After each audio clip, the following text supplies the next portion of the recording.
mereka mendapatkan sop pertama, mereka mendapatkan kebaikan-kebaikan yang berlimpah. Di antara kebaikan itu, mereka mendapatkan doa kebaikan dari malaikat Allah Subhanahu wa taala. Sebagai contoh, sebagai misal, di antaranya ya Allah, kata malaikat Allah Subhanahu wa taala, ya Allah, ya Rahman, ya Rahim, ya Aziz, ya Quddus, ya Jabbar, berkahilah, rahmatilah, ampunkanlah dosa, berkahilah daripada hambamu Hartono ya Allah, dikarenakan dia senantiasa istiqamah berada pada saf pertama.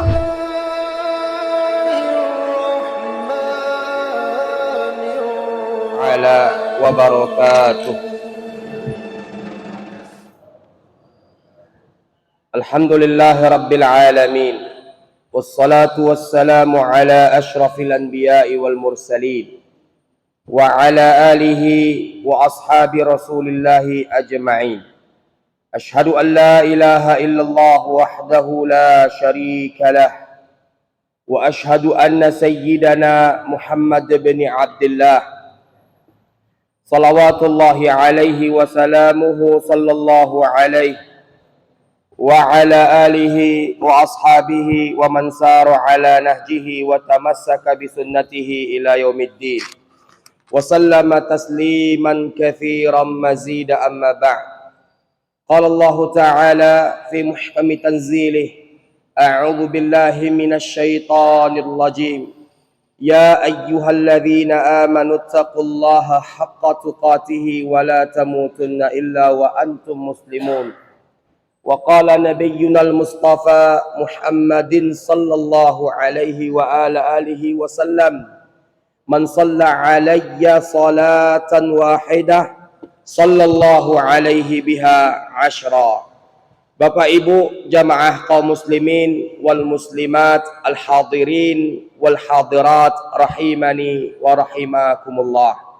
Alhamdulillah, kembali kita bersyukur kepada Allah Rabbul Alamin atas segala limpahan nikmat dan karunia yang telah Allah Subhanahu wa taala berikan kepada kita semua.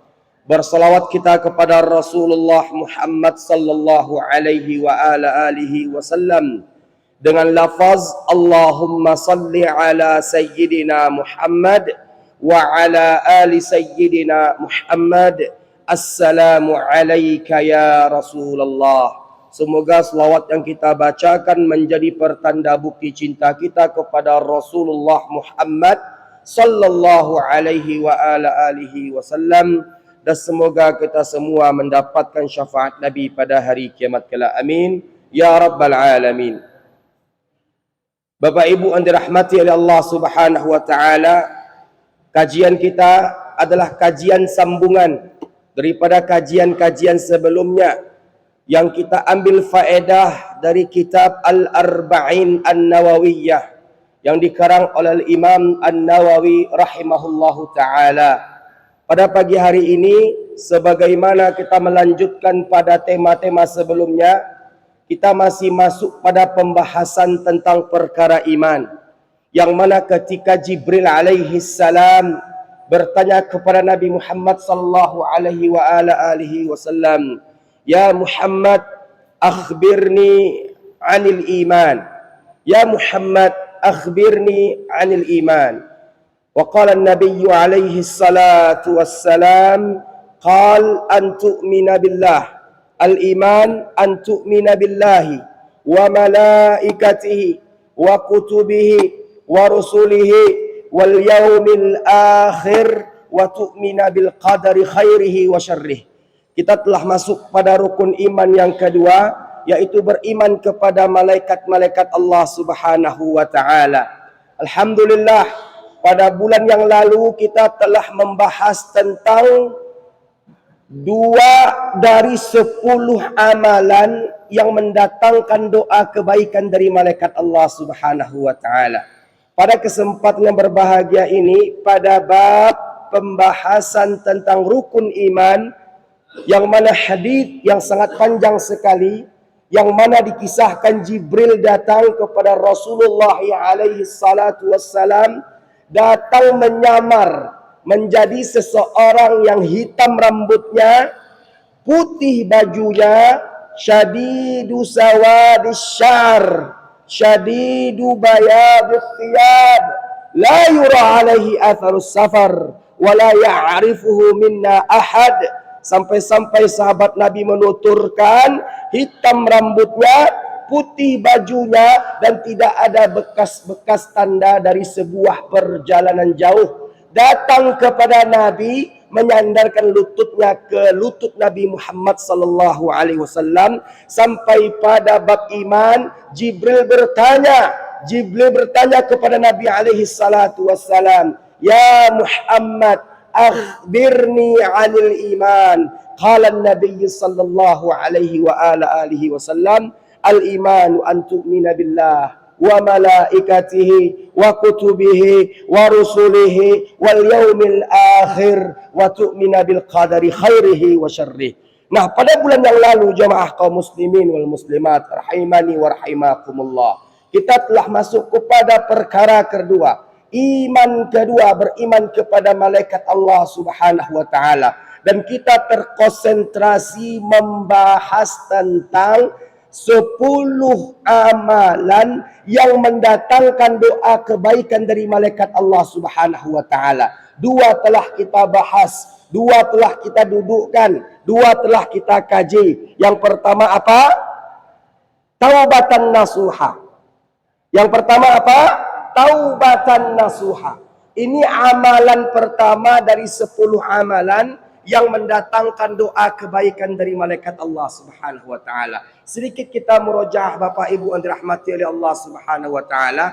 Taubatan nasuha adalah satu dari 10 amalan yang mendatangkan doa kebaikan dari malaikat Allah Subhanahu wa taala.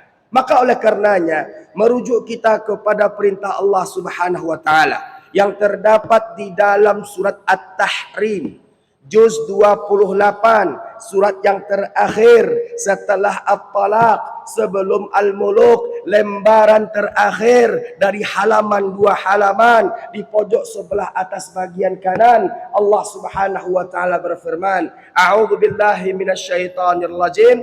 Ya ayyuhalladzina amanu tubu ilallah taubatan nasuha." Perintah Allah Subhanahu wa taala kepada orang-orang beriman agar senantiasa bertaubat kepada Allah dengan taubatan nasuha. Apa ganjarannya jemaah kaum muslimin? Apa manfaatnya? Asa rabbukum ayyukaffira ankum sayyi'atikum wa yudkhilakum jannatin tajri min tahtihal anhar yauma la yukhzillahu an-nabiyya walladzina amanu ma'ah nuruhum yas'a baina aydihim wa bi aymanihim yaquluna rabbana atmim lana nurana waghfir lana innaka ala kulli syai'in qadir. Maka oleh karena itu jemaah kaum muslimin wal muslimat, mari kita senantiasa bertaubat kepada Allah, beristighfar kepada Allah, minta ampun kepada Allah Subhanahu wa taala. Terdapat dalam sebuah hadis yang sahih yang diriwayatkan oleh Imam Al-Bukhari dalam sahihnya, Nabi Muhammad sallallahu alaihi wasallam bersabda, "Istaghfiru." Minta ampunlah kalian kepada Allah, beristighfarlah kalian kepada Allah. Fa inni astaghfirullah fil yaum. Aku minta ampun kepada Allah 100 kali dalam sehari. Istaghfiru fa inni astaghfirullah fil yaum mi'ata marrah. Jadi amalan yang pertama dari 10 amalan yang mendatangkan doa kebaikan dari malaikat Allah Subhanahu wa taala adalah bertaubat kepada Allah Subhanahu wa taala. Istighfar kepada Allah, minta ampun kepada Allah. Nah, pertanyaannya jemaah kaum muslimin wal muslimat, ketika malaikat mendoakan kebaikan untuk kita, kira-kira tempat kita surga atau neraka? Ketika malaikat mendoakan kebaikan untuk kita, kira-kira tempat berlabuh kita surga atau neraka? Surga atau neraka? Ini gimana para pejuang gak semangat? Surga atau neraka jemaah? Saya di titik suara penghabisan saja mau saya habiskan pagi hari ini untuk membangkitkan semangat juang kalian. Allahu Akbar. Mengingat mereka ini Bapak Ibu, Mengingat mereka ini Bapak Ibu, sedikit kita lari dari topik kita pada pagi hari. Boleh Ustaz? Mengingat mereka para pemuda ini, saya teringat kisah Perang Yarmuk. Perang Yarmuk yang dikisahkan, yang termaktub dalam kitab Siyar A'lamin Nubala yang dikarang oleh Imam Az-Zahabi rahimahullah. Yang mana ketika itu dikisahkan kaum muslimin itu tengah didera rasa ketakutan yang teramat sangat. Bagaimana nggak takut Bapak Ibu? Bagaimana nggak khawatir? Musuh mereka itu dihitung, dijumlahkan. Jumlah mereka ada yang mengatakan 200.000 prajurit, ada yang mengatakan 240.000 prajurit. Sementara prajurit kaum muslimin ketika itu berjumlah hanya 40.000 prajurit pada perang Yarmuk. Ketika perang Yarmuk meletus, 40.000, ada yang mengatakan dalam kitab Al-Bidayah wa Nihayah 46.000. Taruhlah 40.000 melawan 200.000, mana lebih banyak Bapak Ibu? 200.000 melawan 40.000, mana yang lebih banyak? Kira-kira seimbang nggak Pak? Seimbang nggak Bu? Tentu kaum muslimin begini-begini jantungnya Ustaz Hartono. Begini-begini jantungnya. Di depannya Bapak Ibu yang dirahmati Allah Subhanahu wa taala, pasukan prajurit yang badannya kekar-kekar, ya, yang tubuhnya tinggi-tinggi, perlengkapan senjatanya matang, ahli tombaknya banyak, pemanahnya lengkap, pasukan berkudanya sempurna. Sementara pasukan sahabat ketika itu ceking-ceking, krempeng-krempeng, kurus-kurus. Ada yang nggak makan Bapak Ibu. Begini-begini prajurit kaum muslimin jantungnya. Nah, ketika itu panglima tertingginya Jenderal bintang 200, bukan bintang 5. Bintang 5 nggak laku Pak. Ya, Jenderal bintang 200, panglima perang yang tak pernah kalah dalam peperangan. Hatta ketika dia masih dalam keadaan kafir, sebelum masuk Islam, dia pimpin peperangan, tak pernah kalah. Siapa nama Jenderal bintang 200 itu? Khalid ibn Walid. Ketika itu Khalid sempat panik Bapak Ibu. Khalid bin Walid sempat panik melihat pasukan kaum muslimin begini-begini jantungnya Pak. Bagaimana tidak? Pasukan di depannya itu tingginya lebih 2 meter, ya, badannya six pack, ya, bukan one pack seperti saya. Six pack 1, 2, 3, 4, 5, 6. Karena tubuh Nabi disampaikan oleh hadis itu seperti batu bata yang tersusun dengan rapi. Perut Nabi, batu bata atau batu dalam bahasa kitanya bata Pak ya. Kalau bahasa haditsnya saya takut nantinya menambah kata atau tekstual hadits seperti batu yang tersusun dengan rapi.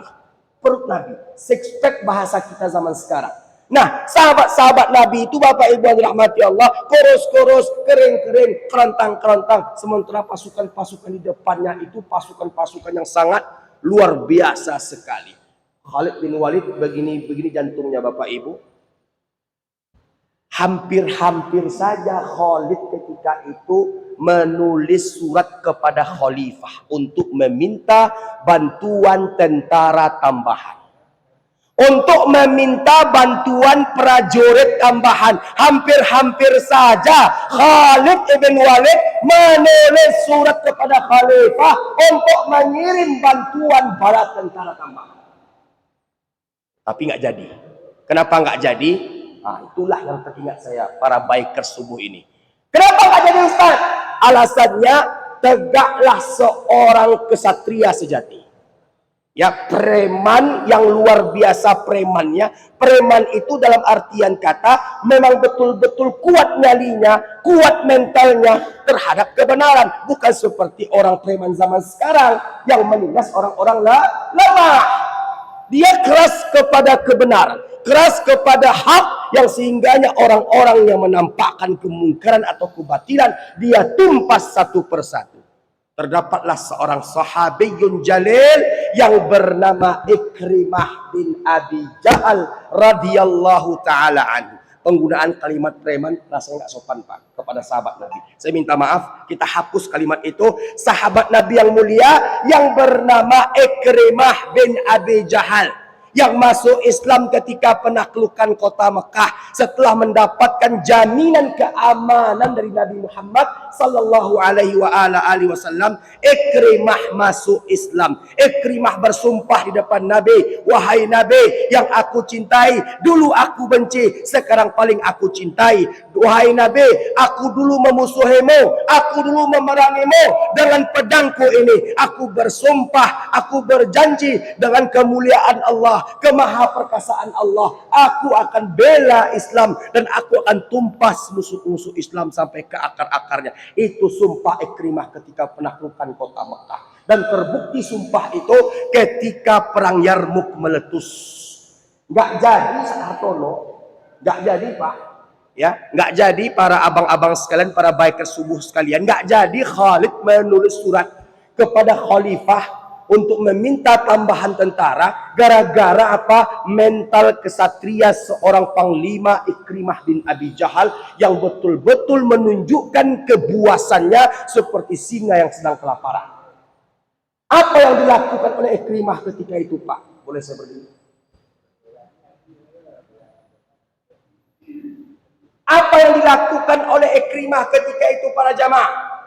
Ini supaya kita nggak ada yang cerita pada pagi hari ini. Memperhatikan tema dan kajian yang tersampaikan pada pagi hari ini. Bisa? Oke. Apa yang dilakukan oleh Ikrimah ketika itu? Ikrimah ketika itu melihat pasukan kaum muslimin, prajurit kaum muslimin sedang didera rasa ketakutan. Ikrimah mondar-mandir dari ujung ke ujung, balik lagi ke ujung, balik lagi ke ujung. Itu mengomandoi semangat jihad seraya berkata, man yubayi'uni 'alal maut. Siapa yang mau berbaiat kepadaku untuk mati, kata Ikrimah. Bayangkan jemaah kaum muslimin, prajurit 40.000 prajurit, di depannya 200.000 prajurit yang di sana dilengkapi persenjataan, ahli tombaknya, pemanahnya, para snipernya dan segala macamnya. Ini 40.000, itu 200.000 prajurit. Ikrimah tahu kaum muslimin sedang takut, dibangkitkannya semangat juang yang sehingganya takut berubah menjadi sebuah keberanian. Berangkatlah 400 pasukan berkuda terbaik bersama Ikrimah bin Abi Jahal setelah dia menyorakkan man yubayi'uni 'alal maut. Siapa yang mau berbaiat kepadaku untuk mati, berangkat bersama Ikrimah 400 pasukan berkuda. Ditebasnya dari pasukan pertama, pasukan terdepan dari prajurit Romawi tersebut yang 200.000 prajurit tadi itu sampai barisan terbelakang 400 pasukan berkuda plus panglima Ikrimah, ditebas-tebasnya dengan tangan kanan dan tangan kirinya. Bayangkan Bapak Ibu, yang ditebas, yang diterobos itu tuh 200.000 prajurit. Kocar kacir dibuatnya Pak. Sampai di barisan terakhir barulah Ikrimah jatuh bersimbah darah. Terdapat lebih 80 tusukan di dalam tubuhnya. Ikrimah menjemput sebuah kesyahidan. Coba kita lihat itu Bapak Ibu.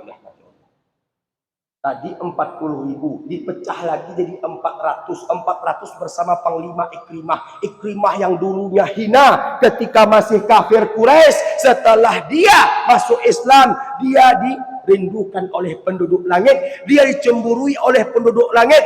Seorang sahabat yang mulia lagi, agung lagi, perkasa, menunjukkan taringnya di perang Yarmuk. 400 pasukan berkuda berhasil membuat kocar kacir pasukan-pasukan yang berjumlah 200.000 prajurit tadi itu. Bayangkan Bapak Ibu yang dirahmati Allah Subhanahu wa taala. Kalau udah pemuda semangat Pak. Kalau udah pemuda semangat Bu, maka akan bergoncang dunia ini Bapak Ibu. Kalau udah pemuda semangat, Kalau udah pemuda itu semangat subuhnya, semangat dakwahnya, semangat menebar kebaikan, semangat mencegah kemungkaran, maka akan bergoncang dunia ini. Akan bergoncang dunia ini. Masih ingat dengan perkataan Bung Karno? Berikan aku 1000 orang tua, maka aku akan cabut semeru dari akar.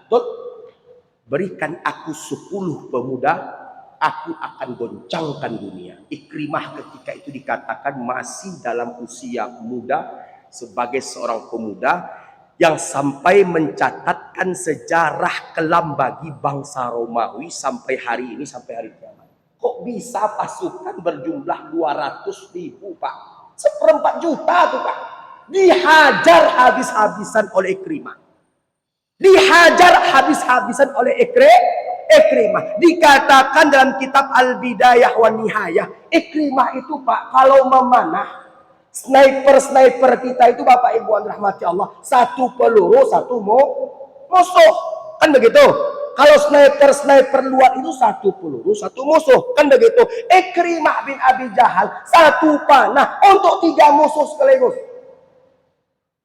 Bayangkan itu ketangkasan sahabat Nabi Muhammad SAW dalam apa? Medan pertempuran. Jadi oleh karenanya semangat para pemuda itu menentukan nasib bangsa. Takbir!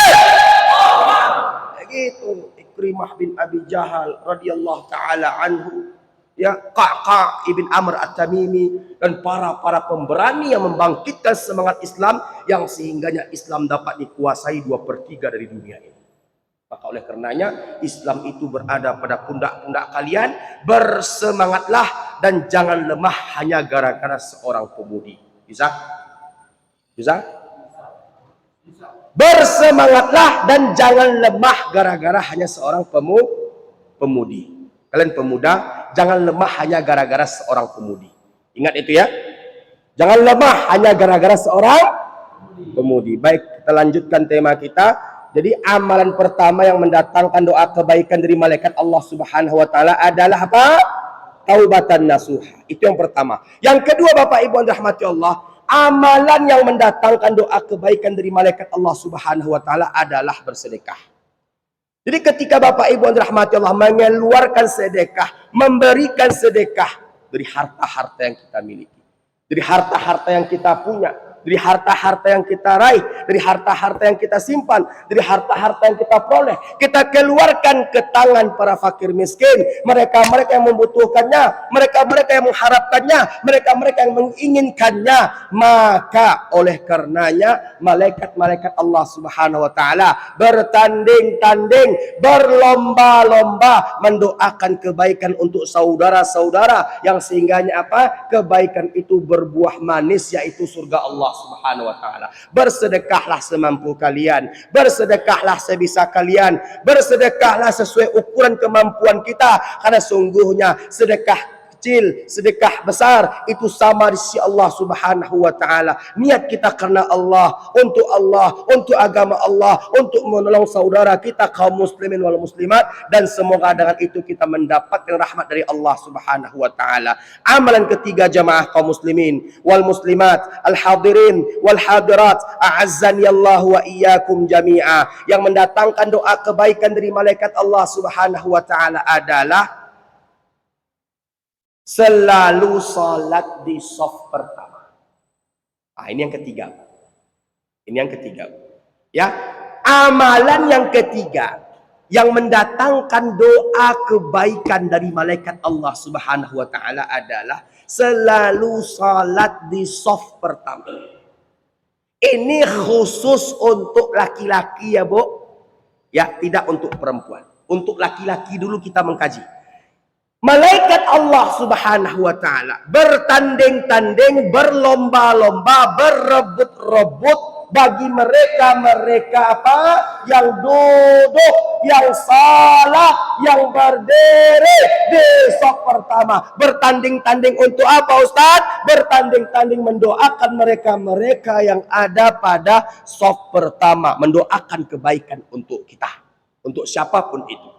dalam sebuah hadis yang sahih yang diriwayatkan oleh Imam Al-Bukhari dalam sahihnya, Nabi Muhammad sallallahu alaihi wasallam bersabda, khairu sufufir rijal awwaluha wa syarruha akhiruha. Sebaik-baik saf laki-laki itu terletak pada depannya, dan seburuk-buruk saf laki-laki itu terletak pada belakangnya. Maka oleh karenanya Bapak Ibu, usahakan kita istiqamah datang di awal waktu.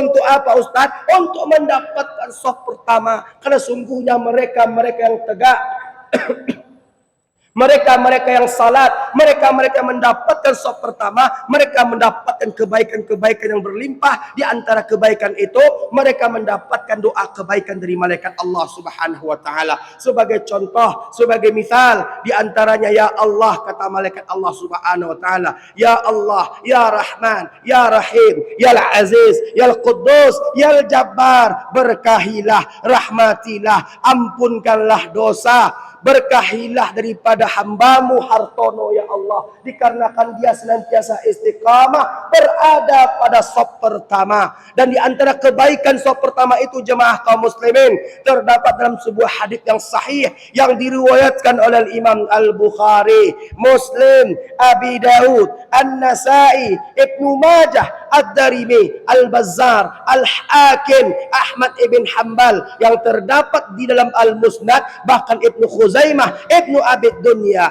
bahwasanya Nabi Muhammad sallallahu alaihi wasallam bersabda, orang-orang yang mendapatkan saf pertama dalam salat, siapapun itu, mau kecil ataupun besar, tua ataupun muda, ketika mereka salat pada saf pertama, mereka mendapatkan doa kebaikan malaikat Allah Subhanahu wa taala. Di samping itu apa? Mereka terbebas dari dua hal. Siapapun itu, mereka yang mendapatkan saf pertama ketika salat, apalagi berada di belakang imam, mereka itu terbebas dari dua hal. Satu, terbebas dari kemunafikan. Dua, terbebas dari panasnya api neraka jahanam. Jadi selagi kita berada pada saf pertama, maka selama itu kita mendapatkan doa malaikat Allah Subhanahu wa taala. Kita kadang-kadang Bapak Ibu yang dirahmati Allah Subhanahu wa taala, kadang-kadang kita nggak peduli. Bahkan kita itu ingin masbuk-masbukan. Datang ke masjid ketika orang sudah mau qomat. Bapak Ibu yang dirahmati Allah Subhanahu wa taala, untuk kultur kita, budaya kita, kebiasaan kita, kalau subuh itu kira-kira berapa saf Bapak Ibu? Kira-kira berapa saf? Subuh. Berapa jumlah kakak yang ada di sekitar Masjid Paripurna Ar-Rahman ini saat itu? Ada 500, Bu. Berapa yang hadir subuh? Kalau nggak ada abang-abang baik ke subuh ini, kira-kira sampai nggak satu saf? Ini menyedihkan atau menyenangkan? Menyedihkan Bapak Ibu. Ingat kalam Buya Hamka, kalau engkau ingin melihat orang beriman, lihatlah ketika subuh. Kalau engkau ingin melihat orang Islam, lihat ketika Idul Fitri dan Idul Adha. Nah, udah lambat pun kita Pak, tetap kita dapat saf pertama. Saking nggak ada orang yang datang Pak. Saya terlambat ngisi kajian di sebuah tempat. Saya kira saya berada pada saf ketiga atau saf keempat. Ternyata sekitar hanya 7 orang saya berada pada saf pertama. La ilaha illallah. Tapi ada untungnya Pak. Apa untungnya? Saya masih dapat saf pertama. Nah, yang dimaksudkan dapat saf pertama di situ Bapak Ibu yang dirahmati Allah, disyarahkan dalam hadis, dalam kesimpulan ataupun al-ma'na al-ijmali, orang yang mendapatkan saf pertama, di samping dia mendapatkan saf pertama, dia mendapatkan takbir pertama bersama imam. Jadi kalaupun kita mendapatkan saf pertama, tapi kita rakaatillah, tapi kita hadir dan datang ketika kunut, kita hadir dan datang ketika imam membaca surat. Nah, ini nggak mendapatkan keutamaan, nggak mendapatkan doa kebaikan dari malaikat, nggak mendapatkan daripada keutamaan hadis. Di antaranya apa? Terbebas dari dua hal. Satu, terbebas dari kemunafikan. Dua, terbebas daripada api neraka jahanam. Yang dimaksudkan oleh hadis adalah kita hadir, kita datang, jauh sebelum azan berkumandang, lalu kita tahiyatul masjid, lalu kita sunnah rawatib, kita berdoa antara azan dan iqamat, lalu kita tetap duduk sampai dengan qad qamatis salah, qad qamatis salah. Lalu setelahnya Bapak Ibu rahmati Allah, imam takbir, Allahu Akbar, Allahu Akbar pun juga kita. Kan begitu, sepaket takbir pertama kita dengan takbir pertama imam,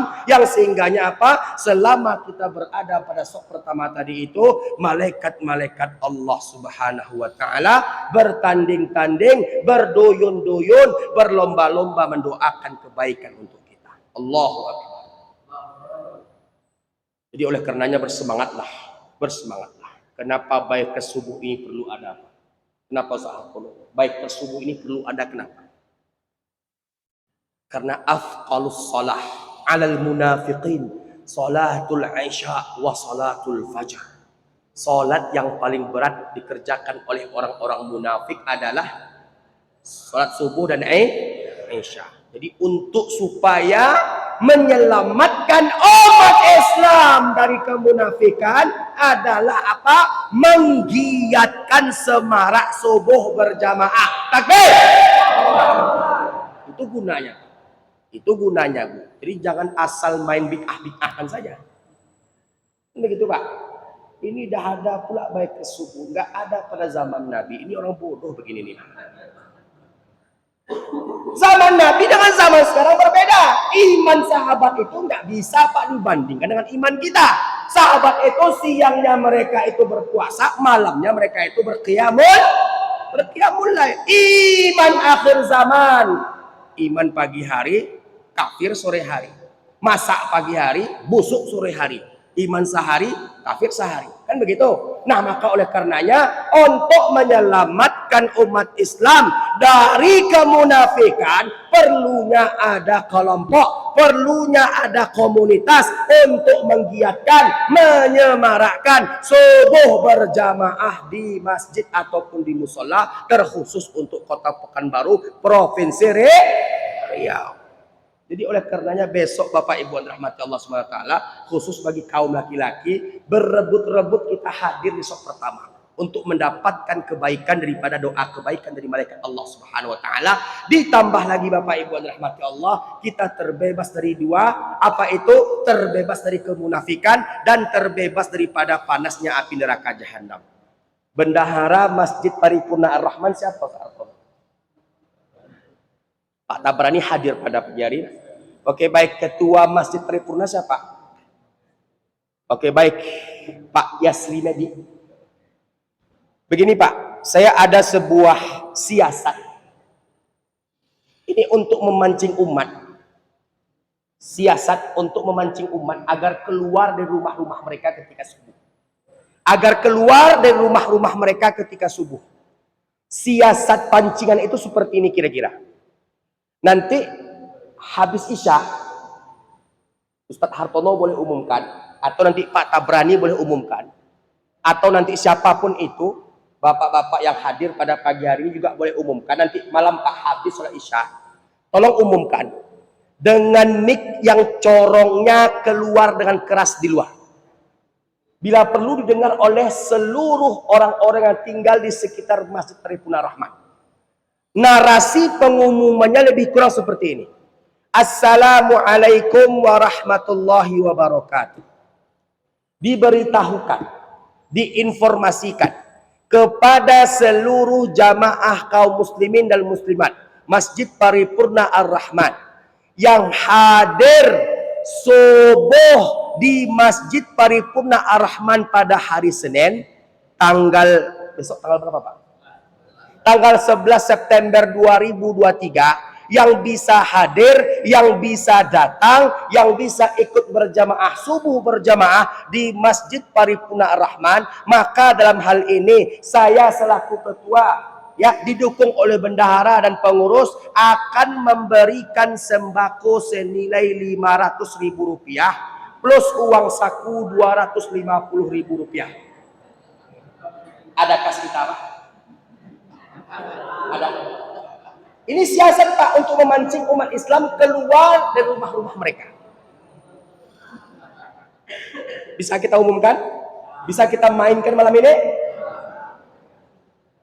Diinformasikan, diumumkan kepada seluruh umat Islam yang mendengarkan suara saya pada mic yang saya sampaikan pada malam hari ini. Kita mengumumkannya habis isya nanti kepada jamaah kaum muslimin wal muslimat Masjid Paripurna Ar-Rahman dan sekitarnya yang besok bisa hadir subuh berjamaah hari Senin, ya, subuh Senin tanggal 11 September 2023. Maka dalam hal ini pengurus mewakili ketua, bendahara, sekretaris dan seluruh himpunan pengurus yang ada akan memberikan secara cuma-cuma kepada yang hadir sembako senilai Rp500.000 plus ditambah uang saku Rp250.000. Pertanyaannya, Masjid Paripurna Ar-Rahman ini sepi atau ramai? Yakin, Pak? Saya belum yakin kalau belum kita coba. Bisa kita coba, Pak? Ada kas kita? Kalau ada kas kita mainkan, Pak. Per orangnya lebih kurang Rp750.000. Kali 10 berapa, Pak? Kali 100? Kali 200? Kira-kira kalau kita kalikan Masjid Paripurna Rahman ini berapa kali berapa, Pak, daya tampungnya ini, Pak? Ada 1.000 nih, Pak, daya tampungnya. Oke lah, 1.000. 1.000 kali Rp750.000. Ah, berapa uang itu, Pak? Langsung tekor kas Masjid Paripurna. Menurut prediksi kita, masjid ini pasti ramai.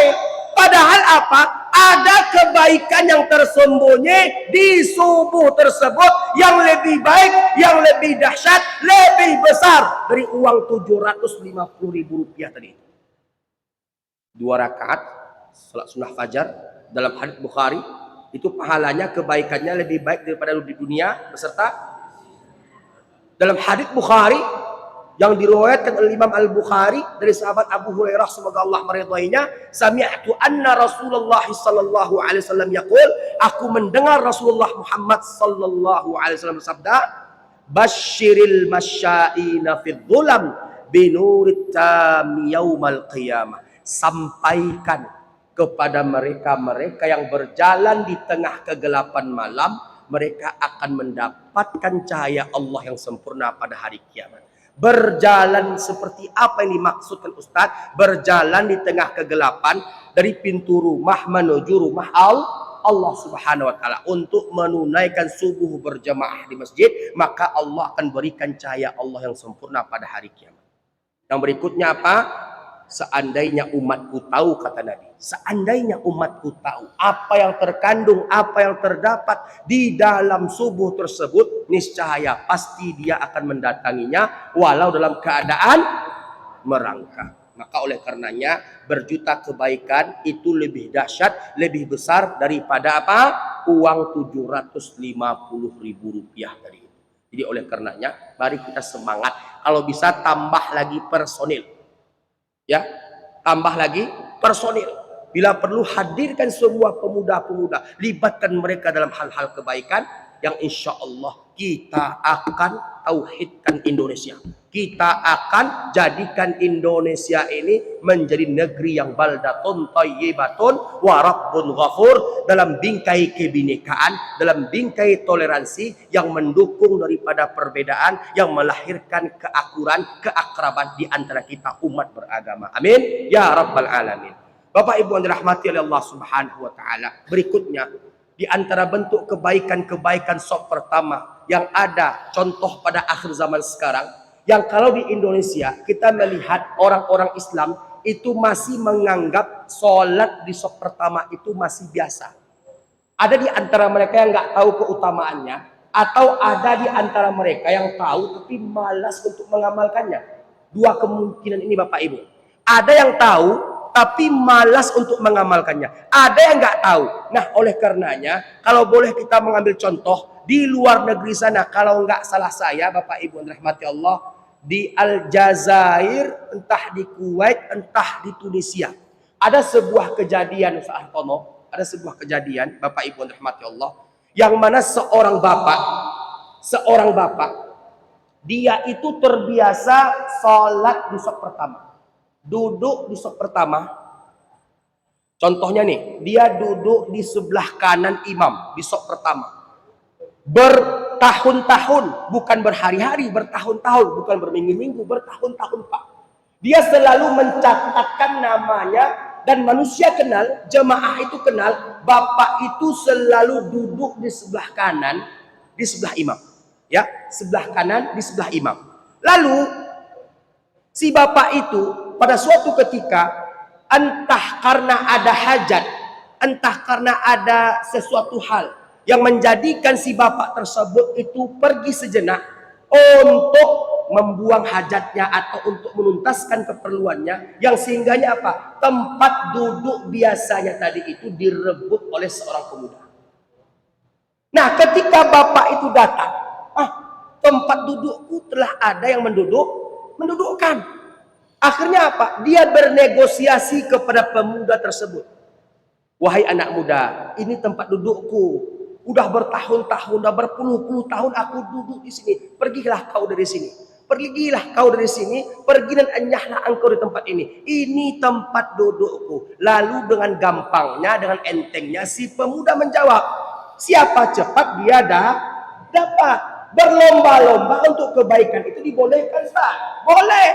Berlomba-lomba untuk ketaatan itu dibolehkan, bahkan dianjurkan. Fastabiqul khairat. Si anak muda itu mengatakan, siapa cepat dia dapat. Siapa suruh bapak pergi, kata anak muda tersebut. Akhirnya karena si anak muda tak mau mengalah, si bapak itu berkata, wahai anak muda, aku ingin mendapatkan kebaikan sop pertama, aku ingin mendapatkan doa malaikat, aku ingin mendapatkan rahmat Allah, aku ingin terbebas dari dua hal. Aku ingin terbebas dari dua hal, sebagaimana hadis disampaikan tadi yang diriwayatkan oleh Imam Ahmad ibn Hanbal dan Al-Musnad, bahkan Al-Imam Al-Bukhari dalam Sahihul Bukhari, orang yang bersama imam 40 hari 40 malam tak putus takbir pertama bersama imam di shaf pertama, maka dia akan terbebas dari dua hal. Satu, terbebas dari kemunafikan. Dua, terbebas daripada panasnya api neraka jahanam. Si bapak itu Pak memelas, tolonglah anak muda, pergilah kau dari sini, ini tempat aku, jangan kau putus kebaikanku. Lalu apa kata si pemuda? Nggak bisa Pak, untuk kebaikan kita harus berlomba-lomba, bertanding-tanding. Akhirnya si bapak itu nggak juga menyerah, dia katakan kepada si pemuda, wahai anak muda, di luar sana itu ada mobil saya dengan tipe seperti ini, seperti ini, seperti ini. Kalau nggak salah saya dikatakan atau dikisahkan, mobil itu yang disebutkan bapak tersebut, yang ditawarkan bapak tersebut adalah mobil sedan, tapi kelasnya kelas BMW, terbaru, limited edition. Mobil itu baru, mobil itu mobil mewah. Dia katakan kepada si pemuda, wahai anak muda, pergilah kau dari sini, aku mohon. Kalau kau tak mau pergi, atau gini aja lah, nanti kau ambil mobil dengan nomor plat seperti ini, dengan kelas seperti ini, dengan TP seperti ini, dengan warna seperti ini, ambillah. Ini kuncinya. Asalkan kau mau beranjak dari tempat duduk ini. Lalu apa kata si pemuda? Jangankan Mercy, jangankan mobil mewah kau kasihkan kepadaku, dunia beserta seisinya kau berikan kepadaku, tidak akan pernah mau aku tukarkan duduk di shaf pertama ini. Si bapak akhirnya menyerah, lalu duduk di shaf kedua. Nampak? Nah, kalau kita bandingkan ke kita Bapak Ibu, contohnya saya lah, atau abang-abang yang ada pada pagi hari ini. Abang duduk di shaf pertama, di sebelah kanan imam. Lalu datang saya, abang tak mau mengalah. Saya katakan, bang, di luar sana ada yang motor saya itu Vario atau motor baru lah gitu kan, Matic tahun 2022, tapi rangkanya bagus, nggak patah ya, rangkanya bagus.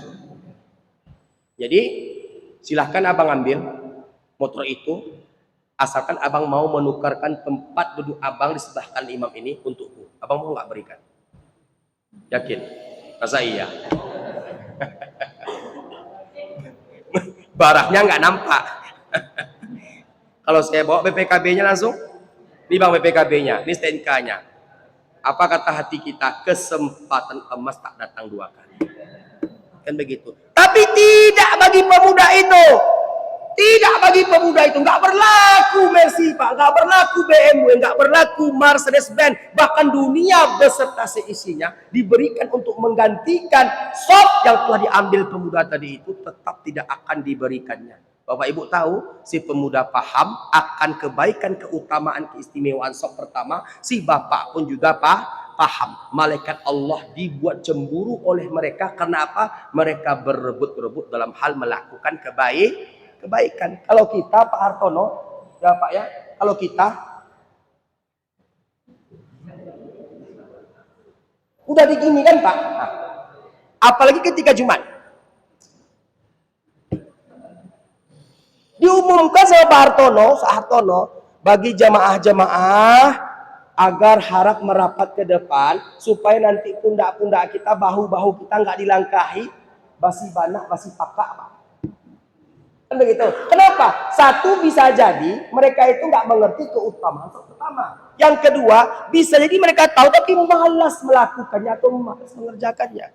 Maka untuk kedepannya, mulai zuhur nanti, asar, maghrib, isya, usahakan tempatkan jiwa kita, tempatkan raga kita, tempatkan fisik kita, tempatkan tubuh kita di sop pertama 40 hari 40 malam. Tak putus takbir pertama kita bersama imam, maka kita akan mendapatkan dua kebaikan. Satu, terbebas dari kemunafikan. Dua, terbebas daripada panasnya api neraka jahanam. Baik, itu amalan ketiga yang mendatangkan doa kebaikan dari malaikat Allah Subhanahu wa taala. Masih dokter. Amalan yang keempat yang mendatangkan doa kebaikan dari malaikat Allah Subhanahu wa taala. Ya. Amalan yang keempat yang mendatangkan doa kebaikan dari malaikat Allah Subhanahu wa taala adalah duduk setelah salat dan berzikir kepada Allah. Duduk sejenak setelah salat lalu mengisi waktu tersebut dengan berzikir kepada Allah Subhanahu wa taala. Ini adalah amalan yang keempat yang mendatangkan doa kebaikan dari malaikat Allah Subhanahu wa taala. Jadi Bapak Ibu dirahmati Allah, duduk sejenak ini merupakan sunnah Nabi. Jangan setelah al-imam Assalamualaikum warahmatullah, Assalamualaikum warahmatullah, lalu langsung kita kabur. Langsung kita beranjak pergi, langsung kita beranjak pulang. Apa yang kita kejar Bapak Ibu? Apa yang kita cari? Uang kita segitu-segitu aja, rumah kita di situ-situ aja, istri kita bentuknya begitu-begitu aja, kan begitu. Lalu apa yang menjadikan kita nggak betah di rumah Allah Subhanahu wa taala, nggak betah duduk sejenak setelah kita salat lima waktu? Kita kan tahu Pak keutamaan hadits Nabi Muhammad sallallahu alaihi wasallam. Hadits pertama yang diriwayatkan oleh Imam Al-Bukhari dalam sahihnya dari sahabat Abu Dzar Al-Ghifari. Hadits kedua yang diriwayatkan oleh Imam Muslim dalam sahihnya dari sahabat Abdullah bin Umar. Yang pertama apa kata Nabi? Barang siapa yang salat 12 rakaat sehari semalam, maka Allah akan bangunkan sebuah rumah untuknya di surga. Dijelaskan lagi oleh Imam Muslim dalam sahihnya dari sahabat Abdullah bin Umar. Apa kata Nabi? Barang siapa yang melaksanakan salat 12 rakaat sehari semalam, yang 12 itu diantaranya 4 rakaat sebelum fardu zuhur, 2 rakaat setelah fardu zuhur. Berapa tuh Pak? Tambah 2 rakaat setelah fardu maghrib. Berapa tuh Bu? Tambah 2 rakaat setelah fardu isya. Berapa tuh Bapak Ibu? Tambah 2 rakaat sebelum fardu subuh. Berapa tuh?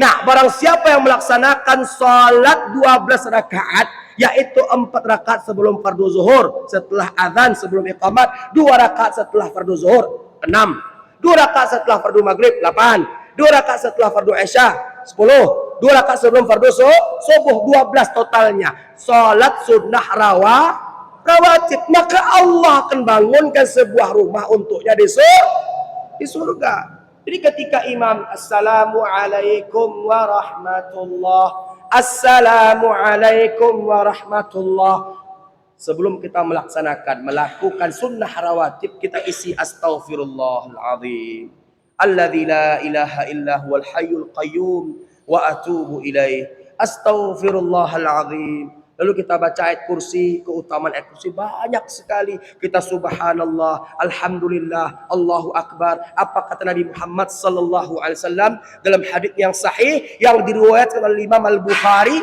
dalam sahihnya, Nabi Muhammad sallallahu alaihi wasallam bersabda, barang siapa yang membaca subhanallah 33 kali, alhamdulillah 33 kali, Allahu akbar 33 kali, 33 kali 3 berapa Bapak Ibu? Barang siapa yang membacanya setelah salat fardu, subhanallah 33 kali, alhamdulillah 33 kali, Allahu akbar 33 kali, 99, lalu disempurnakannya dengan la ilaha illallah wahdahu la syarikalah, lahul mulku walul hamdu wa huwa ala kulli syai'in qadir, genap 100, maka Allah akan hapuskan dosa-dosanya walau sebanyak buih yang ada di atas lautan. Jadi campakkan HP kita nih Pak. Bila perlu Bapak Ibu ketika akan pergi ke masjid tinggalkan di rumah. Kadang-kadang yang menjadi hantu itu ini Pak. Kadang-kadang yang menjadi penyebab hilangnya khusyuk dalam sholat itu ini Pak. Ini Pak. Sudah kita silentkan. Sudah kita pasang kode pesawat. Kadang-kadang apa? Siapa yang nelponnya? Nanti bos nelpon, nanti istri nelpon, nanti begini nelpon. Nantilah. Lebih baik nggak usahlah disilentkan, lebih baik nggak usahlah dikode pesawatkan. Mana tahu nanti ada panggilan mendadak atau begini atau begana atau ada kecelakaan dan segala macamnya. Yang sehingganya apa? Ini menyebabkan kita itu kehilangan kekhusyukan. Maka oleh karenanya, bila perlu Bapak Ibu, bila perlu. Ya, saya bukan mewajibkan, bila perlu ketika kita akan berangkat ke rumah-rumah Allah Subhanahu wa taala, usahakan hati kita, pikiran kita, raga kita, tubuh kita hadirkan di rumah Allah dengan penuh kekhusyukan. Tinggalkan semua kesibukan, tinggalkan semua kelalaian, dan kita bermunajat serta berkhalwat kepada Allah Subhanahu wa taala secara sempurna. Kalau kita hitung Bapak Ibu, berapa lama waktu kita itu beribadah? Kalau untuk yang sholat zahar berapa lama Pak? Contoh subuh, sampai nggak 1 jam? Sampai nggak setengah jam? Sampai nggak 20 menit? Lebih kurang 20 menit. 20 menit Pak, kalau kita bandingkan dengan main bola, mana lebih lama? Kalau main bola berapa lama Pak? Ada nggak pemain bola yang bawa HP ke lapangan? Kenapa pemain bola itu meninggalkan semua kesibukan dunianya ketika dia main bola? Kenapa? Supaya dia bisa fokus untuk mencetak gol atau memenangkan klub yang dia bawa. Kan begitu? Nah sekarang kita lebih dahsyat daripada main bola itu. Main bola itu hanyalah permainan. Kita pergi ke rumah Allah hanya 10 menit, hanya 20 menit. Kok nggak bisa kita Pak untuk menghadirkan hati, pikiran, jiwa, raga, tubuh kita, kalbu kita kepada Allah Subhanahu wa taala. Raga kita beribadah, raga kita melakukan gerakan-gerakan sholat, tapi hati kita entah kemana-mana. Pikiran kita tak kemana-mana. Yang sehingganya apa? Kita tak mendapatkan kebaikan daripada sholat yang kita kerjakan. Maka oleh karenanya, tinggalkan kesibukan-kesibukan dunia, tanggalkan dia sebelum kita masuk rumah Allah, tinggalkan kesibukan-kesibukan yang akan dapat melalaikan kita daripada perintah Allah Subhanahu wa taala, yang dapat melalaikan kita daripada kekhusyukan. Lalu apa? Konsentrasikanlah apa-apa yang ingin kita konsentrasikan selama kita berada di rumah Allah, daripada salat, zikir, solawat, berdoa kepada Allah. Dan setelah itu fantashiru fil ardi wabtaghu min fadlillah. Silahkan kita itu sibuk mencari apa-apa yang telah Allah tebarkan daripada rizki yang ada pada dunia ini. Semoga Allah Subhanahu wa taala berkahi kita, Allah ampunkan dosa-dosa kita, Allah terima taubat kita, Allah maafkan kesalahan kita. Saya ingin semua kita mendapatkan kebaikan pada pagi hari ini. Saya minta kepada semua kita mengangkat tangannya tinggi-tinggi. Bukan hanya saya saja yang berdoa, semua kita berdoa pada pagi hari ini. Semoga Allah Subhanahu wa taala menjadikan kita insan yang syukur, bukan insan insan yang kufur, dan mudah-mudahan kita termasuk hamba-hamba Allah yang saleh, hamba-hamba Allah yang dimasukkan ke dalam surga, hamba-hamba Allah yang mendapatkan doa kebaikan dari malaikat-malaikat Allah Subhanahu wa taala. Saya minta kepada semua kita angkat tangan tinggi-tinggi ke langit.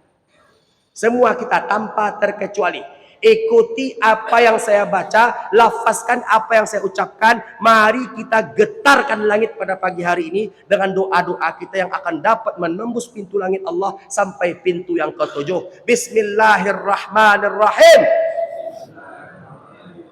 Ya Rahman, Ya Rahim, Ya Aziz, Ya Quddus, Ya Jabbar, Ya Mutakabbir, Ya Tawwab, Ya Tawwab, Ya Tawwab, Ya Ghaffar, Ya Ghaffar, Ya Ghaffar, Ya Fattah, Ya Basit, Ya Hayyu, Ya Qayyum, Ya Dzal Jalali wal Ikram.